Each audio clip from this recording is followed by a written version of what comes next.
ಓಂ ಮಹಾಲಕ್ಷ್ಮಿಯೇ ನಮಃ. ನಮಸ್ಕಾರ ಸ್ನೇಹಿತರೆ, welcome to VRL astro and Ayur 369 YouTube channel. ಮೀನರಾಶಿಯವರ ಅಕ್ಟೋಬರ್, ನವೆಂಬರ್, ಡಿಸೆಂಬರ್ 2024ರ ಅಂತಿಮ 3 ತಿಂಗಳ ಭವಿಷ್ಯ ಹೇಗಿದೆ, ಜೊತೆಗೆ ಮೀನರಾಶಿಯವರ ಆರೋಗ್ಯ, ವಿದ್ಯಾರ್ಥಿಗಳ ವಿದ್ಯಾಭ್ಯಾಸ, ಪ್ರೀತಿ ಪ್ರೇಮದ ವಿಚಾರ, ವೈವಾಹಿಕ ಜೀವನ, ಕಾರ್ಯಕ್ಷೇತ್ರ, ಜಾಬ್ ಮತ್ತು ಬಿಸ್ನೆಸ್ ಹಾಗೂ ಅದೃಷ್ಟದ ಬಗ್ಗೆ ಈ ವಿಡಿಯೋದಲ್ಲಿ ತಿಳಿಸ್ಕೊಡ್ಲಿದ್ದೇನೆ. ಗೋಚಾರದ ಆಧಾರದ ಮೇಲೆ ಈ ಪ್ರೆಡಿಕ್ಷನ್ಸ್ಗಳನ್ನು ಹೇಳಲಾಗುತ್ತಿದೆ. ಇದರ ಜೊತೆಗೆ ನಿಮ್ಮ ಜನ್ಮಕುಂಡಲಿ ನಿಮಗೆ ಯಾವ ಗ್ರಹದ ದಶಾಭುಕ್ತಿಗಳು ನಡೆಯುತ್ತಿವೆ, ಇದರ ಆಧಾರದ ಮೇಲೆ ಗ್ರಹಗಳು ನಿಮಗೆ ಪಾಸಿಟಿವ್ ಮತ್ತು ನೆಗೆಟಿವ್ ರಿಸಲ್ಟ್ಗಳನ್ನು, ಫಲಗಳನ್ನು ಕೊಡುತ್ತವೆ. ನಿಮ್ಮ ಜನ್ಮಕುಂಡಲಿ ತುಂಬ ಪ್ರಮುಖವಾದಂತಹ ಪಾತ್ರವನ್ನು ವಹಿಸುತ್ತದೆ. ಗೋಚಾರದ ಪ್ರಕಾರ ಈ 90 ದಿನಗಳು ಗ್ರಹಗಳು ಯಾವ ರೀತಿ ಪ್ಲೇಸ್ಮೆಂಟ್ ಆಗಿರುತ್ತದೆ ಅಂತ ನೋಡೋಣ. ಮೀನರಾಶಿ, ನಿಮ್ಮ ರಾಶಿಯಲ್ಲಿ ರಾಹು ಗ್ರಹ, ತೃತೀಯದಲ್ಲಿ ಗುರುಗ್ರಹ, ಚತುರ್ಥದಲ್ಲಿ ಮಂಗಳ, ಸಪ್ತಮ ಭಾವದಲ್ಲಿ ಸೂರ್ಯ, ಕೇತು, ಬುಧ ಗ್ರಹ, ಅಷ್ಟಮದಲ್ಲಿ ಶುಕ್ರ ಗ್ರಹ, ವ್ಯಯಭಾವದಲ್ಲಿ ಶನಿ ಗ್ರಹ ಸ್ಥಿತವಾಗಿದ್ದಾರೆ. ವ್ಯಯಭಾವ ಅಂದರೆ 12th ಹೌಸ್. ಶನಿ ಗ್ರಹ ನವೆಂಬರ್ 14ರಂದು ತನ್ನ ವಕ್ರ ಚಲನೆಯಿಂದ ನೇರ ಚಲನೆಯನ್ನು ಪ್ರಾರಂಭಿಸಲಿದ್ದಾರೆ. ಮೀನರಾಶಿಯವರಿಗೆ ಈ 2.5 ತಿಂಗಳಿಂದ ತಿರುಗಾಟಗಳು, ಖರ್ಚುಗಳು ಹೆಚ್ಚಾಗಿತ್ತು. ಅನಾವಶ್ಯಕ ಖರ್ಚುಗಳು, ಟೆನ್ಷನ್ಗಳು, ಜವಾಬ್ದಾರಿಗಳು ಹೆಚ್ಚಾಗಿತ್ತು. ನವೆಂಬರ್ 14ರ ನಂತರ ಈ ಟೆನ್ಷನ್ಸ್ಗಳು, ಅನಾವಶ್ಯಕ ಖರ್ಚುಗಳು ಕಡಿಮೆ ಆಗ್ತಾ ಬರುತ್ತವೆ. ಮೀನರಾಶಿಯವರಿಗೆ ಶನಿಯ ಸಾಡೆಸಾತಿನೂ ಸಹ ನಡೀತಾ ಇದೆ. ಆದರೆ ನಿಮ್ಮ ಜನ್ಮ ಕುಂಡಲಿಯಲ್ಲಿ ಶನಿ ಗ್ರಹ ಪಾಸಿಟಿವ್ ಆಗಿದ್ದರೆ ನಿಮಗೆ ಹೆಚ್ಚು ಕಷ್ಟಗಳನ್ನು, ತೊಂದರೆಗಳನ್ನು ಕೊಡುವುದಿಲ್ಲ. ಇನ್ ಕೇಸ್ ಶನಿಗ್ರಹ ನಿಮಗೆ ನೆಗೆಟಿವ್ ಆಗಿ ಪ್ಲೇಸ್ಮೆಂಟ್ ಆಗಿದ್ದರೆ ನಿಮ್ಮ ಕುಟುಂಬದಲ್ಲಿ, ಸಂಬಂಧಗಳಲ್ಲಿ, ಆರೋಗ್ಯದಲ್ಲಿ ಕಷ್ಟಗಳನ್ನು, ಸಮಸ್ಯೆಗಳನ್ನು ಕೊಟ್ಟು ನಿಮಗೆ ಬದುಕಿನ ಪಾಠವನ್ನು ಕಲಿಸುತ್ತಾರೆ.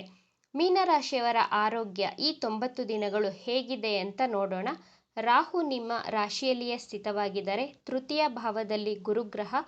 ನೀವು ಹೊರಗಡೆ ಫುಡ್ ತಿನ್ನೋ ಹಾಗಿಲ್ಲ, ಅಂದರೆ ಹೊರಗಡೆಯ ಆಹಾರವನ್ನು ಆದಷ್ಟು ಅವಾಯ್ಡ್ ಮಾಡಬೇಕಾಗುತ್ತೆ. ಸಡನ್ನಾಗಿ ನೀವು ವೆಯ್ಟ್ ಗೇನ್ ಆಗಬಹುದು. ಈ 3 ತಿಂಗಳಲ್ಲಿ ಇದ್ದಕ್ಕಿದ್ದಂತೆ ನಿಮ್ಮ ತೂಕ ಹೆಚ್ಚಾಗಬಹುದು.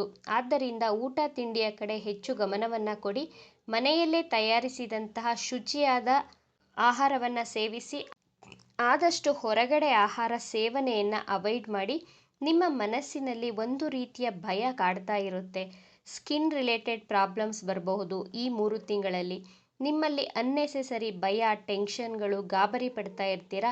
ಭಯ ಪಡಬೇಡಿ, ಧೈರ್ಯವಾಗಿರಿ. ಅನ್ನೆಸೆಸರಿ ಟೆನ್ಷನ್ಗಳನ್ನು ಮಾಡಿಕೊಳ್ಳುವ ಅವಶ್ಯಕತೆ ಇಲ್ಲ. ಮೀನರಾಶಿಯವರ ವಿದ್ಯಾರ್ಥಿಗಳ ವಿದ್ಯಾಭ್ಯಾಸದ ಬಗ್ಗೆ ಈ 90 ದಿನಗಳು ಹೇಗಿದೆ ಅಂತ ನೋಡೋಣ. 65% to 75% ಗುಡ್ ಅಂತ ಹೇಳಬಹುದು ಎಜುಕೇಷನ್.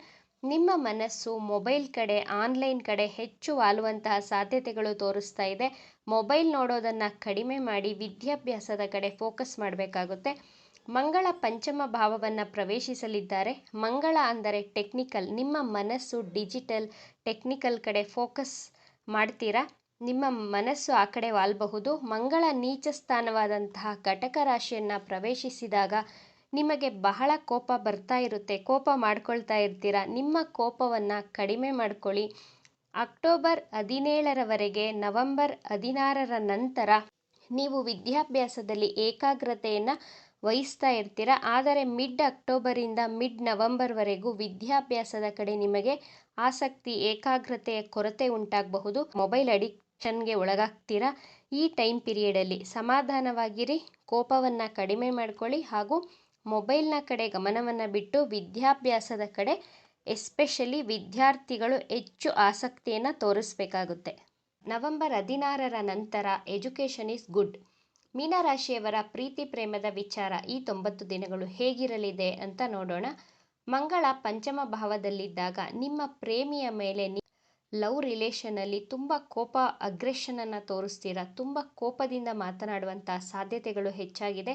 ವಿನಾಕಾರಣ ಸಣ್ಣ ಸಣ್ಣ ಮಾತಿಗೂ ಕೋಪ ಮಾಡಿಕೊಂಡು ನಿಮ್ಮ ಪ್ರೀತಿಯಲ್ಲಿ ವೈಮನಸ್ಸುಗಳು ಉಂಟಾಗುವಂತಹ ಸಾಧ್ಯತೆಗಳಿವೆ. ನಿಮ್ಮ ಕೋಪವನ್ನು ಕಡಿಮೆ ಮಾಡಿಕೊಳ್ಳಿ. ನಿಮ್ಮ ರಾಶಿಯಲ್ಲಿಯೇ ರಾಹು ಗ್ರಹವಿರುವಂತಹ ಕಾರಣ ನಿಮ್ಮ ಪ್ರೇಮಿಯ ಮೇಲೆ ವಿನಾಕಾರಣ ಡೌಟ್ ಬರಬಹುದು.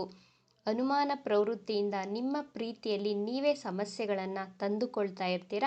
ಪ್ರೀತಿಯ ಜೀವನ ಮೀಡಿಯಂ ಅಂತ ಹೇಳಬಹುದು. ಸೂರ್ಯ ಅಷ್ಟಮ ಸ್ಥಾನಕ್ಕೆ ಬರುತ್ತಿದ್ದಾರೆ. ಆದ್ದರಿಂದ ಪ್ರೀತಿಯ ವಿಚಾರದಲ್ಲಿ ಬಹಳ ಎಚ್ಚರಿಕೆಯಿಂದ ಇರಿ. ವಿನಾಕಾರಣ ಅನುಮಾನ ಪಡುವಂತಹ ಪ್ರವೃತ್ತಿಯನ್ನು ಬಿಡಬೇಕಾಗುತ್ತೆ ಈ 3 ತಿಂಗಳುಗಳ ಕಾಲ. ಮೀನರಾಶಿಯವರ ವೈವಾಹಿಕ ಜೀವನ ಈ 90 ದಿನಗಳು ಹೇಗಿದೆ ಅಂತ ನೋಡೋಣ. ಅಕ್ಟೋಬರ್ 15ರಿಂದ ಅಕ್ಟೋಬರ್ ಕೊನೆಯವರೆಗೂ ವೈವಾಹಿಕ ಜೀವನ ಸ್ವಲ್ಪ ವೈಮನಸ್ಸುಗಳು ಉಂಟಾಗಬಹುದು. ಆದರೆ ನವೆಂಬರ್ ತಿಂಗಳು ಹಾಗೂ ಡಿಸೆಂಬರ್ ತಿಂಗಳಲ್ಲಿ ನಿಮ್ಮ ವೈವಾಹಿಕ ಜೀವನ ಬಹಳ ಸುಮಧುರವಾಗಿ ಇರುತ್ತದೆ, ಬಹಳ ಚೆನ್ನಾಗಿರುತ್ತೆ. ಈ ಟೈಮ್ ಪೀರಿಯಡಲ್ಲಿ ಡಿಸೆಂಬರ್ ತಿಂಗಳಲ್ಲಿ ನೀವು ನಿಮ್ಮ ಜೀವನ ಸಂಗಾತಿಯ ಜೊತೆಯಾಗಿ ಟ್ರಾವೆಲ್ ಮಾಡ್ತೀರಾ.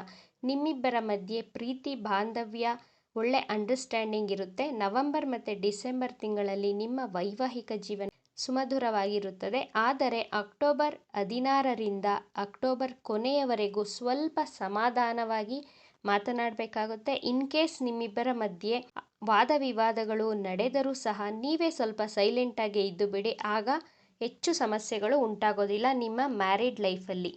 ಮೀನರಾಶಿಯವರ ಅದೃಷ್ಟ, ಜಾಬ್ ಹಾಗೂ ಬಿಸ್ನೆಸ್ ಬಗ್ಗೆ ಈ 90 ದಿನಗಳು ಹೇಗಿದೆ ಅಂತ ನೋಡೋಣ. ನಿಮ್ಮ ಭಾಗ್ಯಾಧಿಪತಿ ಮಂಗಳ ಗ್ರಹ ನೀಚ ರಾಶಿಯಾದಂತಹ ಕಟಕ ರಾಶಿಯಲ್ಲಿ ಸ್ಥಿತವಾಗಿರುವುದರಿಂದ ನೀವು ಹಿಡಿದ ಕೆಲಸದಲ್ಲಿ ಸಕ್ಸಸ್ ಸ್ವಲ್ಪ ನಿಧಾನವಾಗಿ ಸಿಗ್ತಾ ಹೋಗುತ್ತೆ. ಆದರೆ ಆ ಕೆಲಸ ಖಂಡಿತವಾಗಿಯೂ ಸಕ್ಸಸ್ ಆಗೇ ಆಗುತ್ತದೆ. ಒಂದು ವಾರದಲ್ಲಿ ಆಗುವಂತಹ ಕೆಲಸ ಕಾರ್ಯಗಳು 2 ವಾರ ತೆಗೆದುಕೊಳ್ಬಹುದು. ಆದರೆ ಕೊನೆಗೆ ನಿಮಗೆ ಲಾಭವಾಗೋದಂತೂ ಗ್ಯಾರಂಟಿ ನಿಶ್ಚಿತ. ನಿಮ್ಮ ಭಾಗ್ಯಾಧಿಪತಿ ಮಂಗಳ ಗ್ರಹ ನಿಮ್ಮ ಲಾಭಸ್ಥಾನವನ್ನು ವೀಕ್ಷಣೆ ಮಾಡುತ್ತಿರುವುದರಿಂದ ನೀವು ಹಿಡಿದ ವ್ಯವಹಾರದಲ್ಲಿ ಕೆಲಸ ಕಾರ್ಯಗಳಲ್ಲಿ ಲಾಭ ಸಿಗುವುದು ಖಚಿತ. ಆದರೆ ಸ್ವಲ್ಪ ನಿಧಾನವಾಗಿ ಲಾಭ ಸಿಗುವಂತಹ ಯೋಗವಿದೆ. ಜಾಬ್ ಮತ್ತು ಬಿಸ್ನೆಸ್ ಬಗ್ಗೆ ನೋಡೋಣ. ಈ 90 ದಿನಗಳು ನಿಮ್ಮ ದಶಮಾಧಿಪತಿ ಗುರುಗ್ರಹ ತೃತೀಯ ಭಾವದಲ್ಲಿ ಸ್ಥಿತವಾಗಿದ್ದಾರೆ. ಅಕ್ಟೋಬರ್ 17ರವರೆಗೂ ನಿಮ್ಮ ಕೋಪವನ್ನು ನೀವು ನಿಯಂತ್ರಣದಲ್ಲಿ ಇಟ್ಕೊಳ್ಬೇಕಾಗುತ್ತೆ. ನಿಮ್ಮ ಟಾರ್ಗೆಟನ್ನು ರೀಚ್ ಮಾಡೇ ಮಾಡ್ತೀರಾ. ಮಾರ್ಕೆಟಿಂಗ್ ಫೀಲ್ಡಲ್ಲಿ ಇರುವವರು, management field, counselling, technical related work ಮಾಡ್ತಾ ಇರುವವರು ಮತ್ತು ಕಂಪ್ಯೂಟರ್ ರಿಲೇಟೆಡ್ ಜಾಬ್ ಮಾಡುವವರಿಗೆ ಬಹಳ ಶುಭವಾಗಿದೆ ಈ ಸಮಯ. ಬಹಳ ಒಳ್ಳೆ ಟೈಮ್, ಅಂದರೆ ಒಳ್ಳೆ ಲಾಭ ತೋರಿಸ್ತಾ ಇದೆ. ಸೂರ್ಯ ನಿಮ್ಮ 9ನೇ ಭಾವವನ್ನು ಪ್ರವೇಶಿಸಿದಾಗ ಅಂದರೆ ನವೆಂಬರ್ 16ರ ನಂತರ ಡಿಸೆಂಬರ್ ಕೊನೆಯವರೆಗೂ ಯಾರೆಲ್ಲ ಜಾಬ್ ಚೇಂಜ್ ಮಾಡಬೇಕು ಅಂದ್ಕೊಂಡಿದ್ದೀರೋ, ಹೊಸ ಜಾಬನ್ನು ಹುಡುಕ್ತಾ ಇದ್ದೀರೋ, ಅಂದರೆ ಹೊಸ ಉದ್ಯೋಗಗಳ ಹುಡುಕಾಟದಲ್ಲಿರುವವರಿಗೆ ಈ ಟೈಮ್ ಪೀರಿಯಡಲ್ಲಿ ಜಾಬ್ ಸಿಗುವಂತಹ ಅವಕಾಶಗಳು ಹೆಚ್ಚಾಗಿವೆ. ನವೆಂಬರ್ 16ರ ನಂತರ ನಿಮಗೆ ಒಳ್ಳೆ ನೇಮ್ ಆ್ಯಂಡ್ ಫೇಮ್ ಸಹ ಸಿಗುತ್ತೆ, ಅಂದರೆ ಹೆಸರು ಕೀರ್ತಿ ಸಿಗುವಂತಹ ಯೋಗ ತೋರಿಸ್ತಾ ಇದೆ. ನಿಮ್ಮ ಬಾಸ್ ಕಡೆಯಿಂದ ನಿಮಗೆ ಒಳ್ಳೆ ಅಪ್ರಿಷಿಯೇಷನ್ ಸಿಗುವಂತಹ ಸಾಧ್ಯತೆಗಳಿವೆ. ನಿಮ್ಮ ಬಾಸ್ ನಿಮ್ಮನ್ನು ಪ್ರಶಂಸೆ ಮಾಡ್ತಾರೆ. ನಿಮ್ಮ ಕೆಲಸವನ್ನು ಮೆಚ್ಚಿ ನಿಮಗೆ ಪ್ರಶಂಸೆ ಸಹ ಸಿಗಬಹುದು ಈ ಟೈಮ್ ಪೀರಿಯಡಲ್ಲಿ. ಆದರೆ ಮನಸ್ಸಿನ ಚಂಚಲತೆಯನ್ನು ಸ್ವಲ್ಪ ಕಂಟ್ರೋಲಲ್ಲಿ ಇಟ್ಕೊಳ್ಬೇಕಾಗುತ್ತೆ. ಕೋಪವನ್ನು ಮಾಡಿಕೊಳ್ಳದೆ ತಾಳ್ಮೆ ಮತ್ತು ಸಮಾಧಾನದಿಂದ ಇರಬೇಕಾಗುತ್ತೆ. ಬಿಸ್ನೆಸ್ ಮಾಡುವವರಿಗೆ ಗ್ರೋತ್ ಬಹಳ ಚೆನ್ನಾಗಿದೆ. ಡೈಲಿ ಇನ್ಕಮ್ ಬಹಳ ಚೆನ್ನಾಗಿದೆ. ಡೈಲಿ ಬಿಸ್ನೆಸ್ಸಲ್ಲಿ ಹೆಚ್ಚಿನ ಲಾಭವೂ ಸಹ ಸಿಗುತ್ತೆ ಈ 3 ತಿಂಗಳುಗಳ ಕಾಲ. ಬಿಸ್ನೆಸ್ಸಲ್ಲಿ ಹೆಚ್ಚಿನ ಲಾಭವನ್ನು ಪಡೆಯಲು ಪ್ರತಿನಿತ್ಯ ಸೂರ್ಯದೇವನಿಗೆ ಜಲದ ಅರ್ಘ್ಯವನ್ನು ಕೊಡಬೇಕಾಗುತ್ತೆ ನೀವು. ಮತ್ತು ವಿಷ್ಣು ಸಹಸ್ರನಾಮವನ್ನು ಪ್ರತಿನಿತ್ಯ ಬೆಳಿಗ್ಗೆ ಹಾಗೂ ಸಂಜೆ ಪಠಿಸ್ತಾ ಬನ್ನಿ. ನಿಮಗೆ ಬಿಸ್ನೆಸ್ಸಲ್ಲಿ ಒಳ್ಳೆಯ ಲಾಭ ಸಿಗುವಂತಹ ಸಾಧ್ಯತೆಗಳು ಹೆಚ್ಚಾಗಿರುತ್ತದೆ. ಈ ವಿಚಾರಗಳು ನಿಮಗೆ ಇಷ್ಟ ಆಗಿದೆ ಅಂತ ಭಾವಿಸ್ತಾ ಇದ್ದೇನೆ. ಇಷ್ಟ ಆಗಿದ್ದರೆ ನಮ್ಮ ಚಾನಲನ್ನು ತಪ್ಪದೇ ಸಬ್ಸ್ಕ್ರೈಬ್ ಮಾಡ್ಕೊಳ್ಳಿ. ಈ ವಿಡಿಯೋಗೆ ಒಂದು ಲೈಕ್ ಕೊಡೋದನ್ನು ಮರಿಬೇಡಿ. ಈ ವಿಡಿಯೋವನ್ನು ನಿಮ್ಮ ಫ್ರೆಂಡ್ಸ್ ಆ್ಯಂಡ್ ಫ್ಯಾಮಿಲಿ ಗ್ರೂಪಲ್ಲಿ ಹೆಚ್ಚು ಶೇರ್ ಮಾಡಿ. ನಿಮ್ಮ ಅಭಿಪ್ರಾಯಗಳನ್ನು ತಪ್ಪದೇ ಕಮೆಂಟ್ ಮಾಡಿ. Thank you friends.